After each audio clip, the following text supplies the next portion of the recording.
say? Buenas tardes, Amarante. I'm gonna sell the place. This field's dying of thirst. Everybody else is sold out.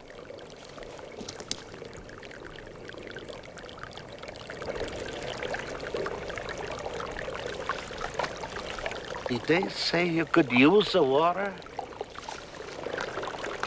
It must have come loose when I kicked it.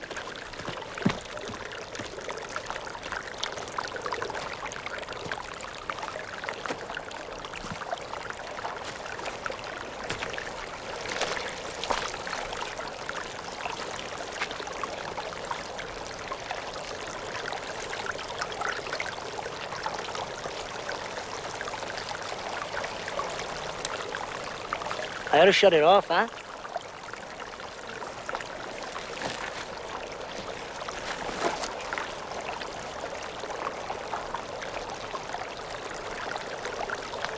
Maybe I'll sleep on it.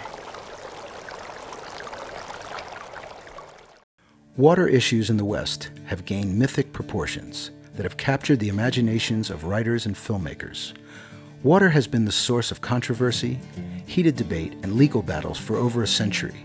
In the 1860s, Colorado became the first state to provide for the orderly distribution of water. Ironically, it was the miners in Colorado that pushed and made the first diversions from the stream so they could use that water to wash away the topsoil so they could get at minerals. And rather than have miners fight with each other over who had the right to water, the states came in and said the first miner in line was the first one that could use the water up to their legitimate amount. That system was then conveyed, of course, to farmers and irrigators as we settled the bottomlands near the streams. From the earliest days of the state's development, it was discovered that water was overallocated, forcing Colorado to pioneer the prior appropriation system.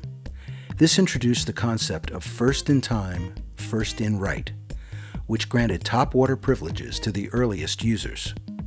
At the time of water shortages, Colorado water law determines the length of time and the amount of water appropriated to each user. It's a little bit like a kindergarten teacher having 15 kids out on a field trip and they're all thirsty, and the way to maintain order at a drinking fountain is to give them each a little chit that tells them what number they are in line and how much they can drink. It's a very good law in that the earliest in time has the best rights. Those people that filed first for the water have the senior rights, and those are the last rights to be shut off. When stream flows cannot provide for all water users, a call is made for water administration. Under a call, junior rights are curtailed to provide enough water for senior rights. Offices of the state engineer monitor stream flows throughout the state and help referee when and how calls are made. Working in the field, water commissioners act like water cops to police water use by controlling flows. Today we're on Elk Creek, and it's the senior right on the stream. If this structure would call for the water, the first thing I would do would be to come to the measuring flume and read the staff gauge. Then I would look in my tabulation, and then it would tell me then how far down I would have to go to find my junior water right that I must curtail. And then I would curtail that one or shut it off and do it all the way down until I had the quantity of water that was necessary to fill this full priority on this ditch. Urban population growth and irrigation for agriculture are the primary water users in Colorado. Other allocations for energy development, recreation, and the environment must be balanced by careful administration. The Shoshoni power plant on the Colorado River in Glenwood Canyon holds one of the most senior major water rights in Colorado, dating to 1905. Water used to generate electrical energy spins turbines through the force of the water, which is then returned to the river. Though it is non-consumptive, this industrial water use is influential in the state's water system by commanding a senior appropriation. The next major right on the river is a collection of rights in the Grand Valley known as the Cameo Call. Mel Reddick is a western slope farmer who draws water from the Orchard Mesa Irrigation District, which takes a share of the Cameo water right. We're allotted so much water per acre. Our water right for the year amounts to about 6 acre-feet per acre per year. In the summertime, that 1 acre-foot per acre is actually not enough to meet our crop demands, because in July, when the weather is hot, our evapotranspiration rates can be from 3/10 of an inch up to even a half an inch of water a day. Environmental and recreational rights are relative newcomers to the water rights system. Both are non-consumptive uses that nonetheless require prescribed in-stream flows. Another factor in water management is the Upper Colorado River Endangered Fish Recovery Program. The Endangered Species Act is designed to ensure that species that are in decline for any reason are protected and recovered back to a self-sustaining population. There are 4 species of fish that are listed under the Endangered Species Act as endangered, and therefore have to be recovered or protected. Through the recovery program, water users and the state are working together to provide fish flows that the federal scientists have indicated are necessary to encourage spawning, ensure recovery for the endangered fish and the habitat the endangered fish require.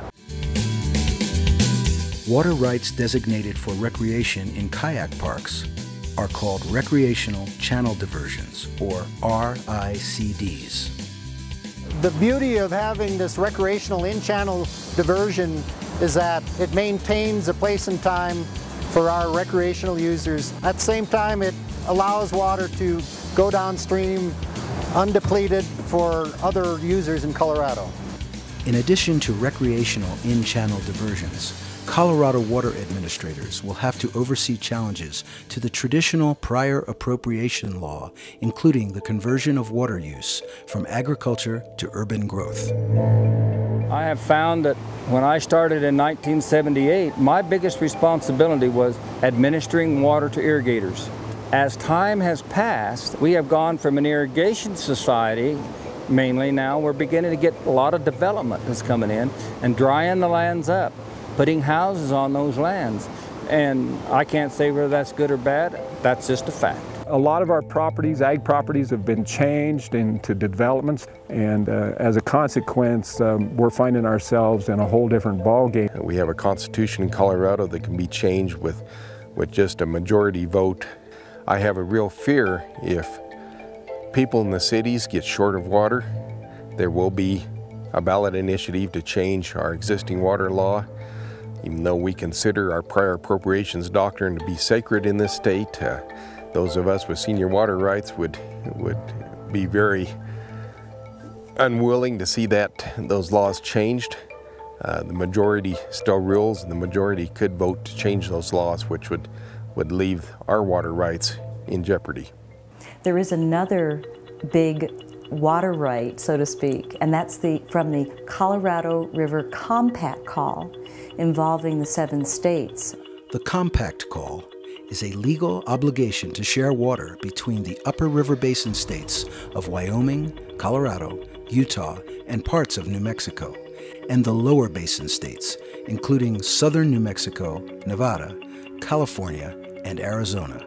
The Compact Call would require upper basin states to curtail Colorado water use in order to meet lower basin water demands.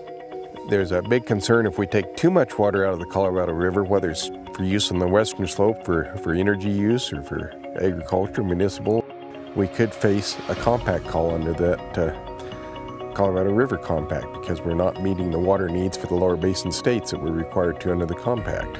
According to the laws we have now, the junior water rights would be the ones that lose first. Since most of the junior water rights are held by municipalities, there's a question how long the people living in the cities that have all the votes will put up with that scenario, and what they're going to do to try to get water from agriculture to meet their needs, because they certainly outnumber us. So there are some very real concerns with whether there'll be changes in the laws or what would happen to agriculture if we do have a compact call. If a river compact call comes along, I can only tell you from my perspective that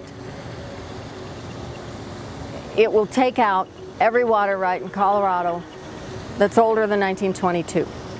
It would be a major disaster for that call to come on. In the Grand Valley, we have the #2 right on the river.